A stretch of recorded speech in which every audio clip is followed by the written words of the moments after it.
E aqui em São Paulo, o governador votou no bairro do Itaim Bibi. Quem está lá acompanhando é ela, Kalina Sabino, participando dessa cobertura especial da Jovem Pan. O governador já votou, já falou. Kalina. Oi, Tiago, bom dia para você, bom dia, Adriana, e a todos que acompanham a gente aqui na rede Jovem Pan News. Sim, Rodrigo Garcia votou tem cerca de 20 minutinhos aqui na Escola Estadual Professor Ceciliano José Enes. Bem nessa sessão, Tiago, a sessão 231, a gente observa que a fila está razoavelmente pequena, aumentou o movimento agora um pouquinho, mas nada comparado ao que a gente observou no primeiro turno, aquelas filas enormes e gente, às vezes, ficando horas para conseguir votar. Ele veio, rapidamente votou, ele estava acompanhado de alguns integrantes do PSDB, Rodrigo Garcia votou, saiu e concedeu uma pequena coletiva de imprensa aqui pra gente, né? Questionamos algumas coisas, ele disse que votou no presidente Jair Bolsonaro e também no candidato ao governo de São Paulo, Tarcísio de Freitas, do Republicanos. Quando eu o questionei sobre a segurança na Avenida Paulista, né, ao final da apuração, ele disse que está tranquilo. Vamos acompanhar. Essa manhã aqui, exercendo meu direito de voto, votando Bolsonaro 22 presidente e votando Tarcísio governador 10. Nós tivemos no primeiro turno uma eleição tranquila, que ocorreu com naturalidade em todo o estado de São Paulo. E agora, enfim, esperamos que também até no fim do dia de hoje tudo ocorra com naturalidade. E como a justiça determinou, aquele presidente eleito no dia de hoje terá a Paulista à sua disposição para que seus eleitores possam fazer a comemoração. Esperamos que ela seja feita de maneira democrática, sem vandalismo, sem briga, para que a democracia vença as eleições no dia de hoje.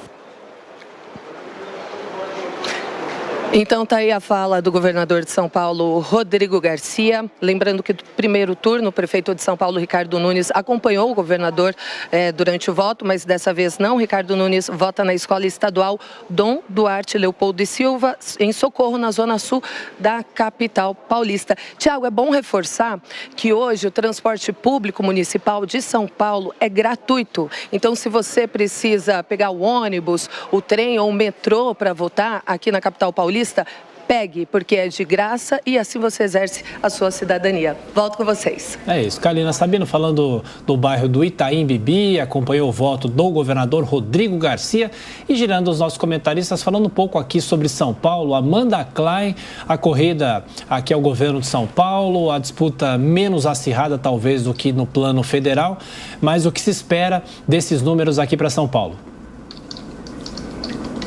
Olha, Tiago, as pesquisas mais recentes até têm indicado uma disputa mais polarizada e mais acirrada do que era de se esperar. O candidato Tarcísio de Freitas, do Republicanos, aliado de primeira hora do presidente Bolsonaro, saiu com cerca de 7 pontos de vantagem no primeiro turno em relação a Fernando Haddad do PT, mas essa vantagem teria diminuído, segundo indicam os levantamentos, estaria algo entre 4 e 5 pontos ainda com vantagem do candidato Tarcísio de Freitas. Eu, particularmente, acho muito difícil São Paulo, que é um estado ainda mais com peso do interior, eleger alguém que não seja conservador ou que não tenha esse mote tucano, né? A gente tem que lembrar que nos últimos 28 anos, quem justamente interrompeu agora essa hegemonia tucana foi a disputa de 2022 entre Tarcísio e Haddad.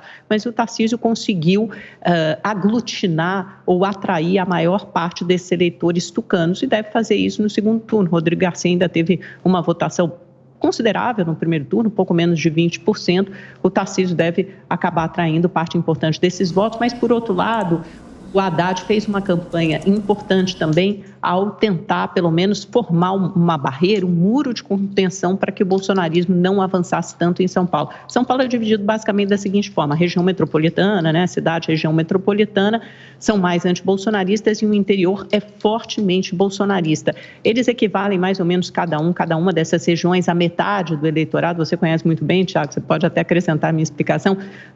Os dois equivalem a mais ou menos metade do eleitorado. A essa disputa do Haddad se concentrou principalmente na região metropolitana, nas periferias da cidade. O PT saiu melhor na cidade de São Paulo, teve uma votação mais ampla, vitoriosa no primeiro turno, e o Haddad está tentando segurar isso. De qualquer forma, a campanha ganhou fôlego nessa reta final, principalmente com a história toda aqui de um vídeo que o Tarcísio pediu para ser, a campanha do Tarcísio teria pedido para ser apagado naquele tiroteio que teve em Paraisópolis, próximo à comitiva, a campanha do candidato. Isso deu um certo fôlego à campanha petista, e o último debate também foi bastante acirrado. Vamos ver. Roberto Mota, o Rodrigo Garcia fez questão de deixar bem claro o apoio dele, né, tanto a Tarcísio quanto a Bolsonaro. Eu acho muito importante o papel do Rodrigo Garcia nessa eleição. Ele teve uma coragem bastante rara entre os políticos brasileiros, né? Assumiu uma posição baseada nos seus valores, nas ideias que ele acredita, e não tentou arranjar nenhuma desculpa para escamotear essa posição. O Tarcísio de Freitas é uma grata surpresa na política brasileira. Mérito do presidente Bolsonaro ter aberto espaço para o surgimento do Tarcísio, ao contrário de vários outros políticos que preferem se cercar de postes, né, de assessores, de outros indivíduos descartáveis, que são meras reflexões do seu brilho. O presidente Bolsonaro criou espaço e oportunidade para que vários políticos novos se destacassem. Eu não acho que a ascensão, a posição favorável do Tarcísio em São Paulo tenha qualquer coisa a ver com bolsonarismo. Eu acho que isso tem a ver com o fato de que São Paulo é o motor do Brasil, inclusive no agronegócio. Os paulistas têm a capacidade de analisar os pontos fortes e os pontos fracos das propostas políticas. Eles não estão votando em Tarcísio porque Tarcísio é bolsonarista, né? Até porque Tarcísio é de um partido diferente do presidente da República. Os paulistas estão preferindo o Tarcísio porque eles conhecem, né? Acabaram de conhecer o Tarcísio e já conhecem o seu adversário. Sabem do passado do adversário, da passagem terrível que o seu adversário teve pela Prefeitura de São Paulo, né? Eu acho que os paulistas são pragmáticos, têm uma boa capacidade de escolha, e parabéns a São Paulo.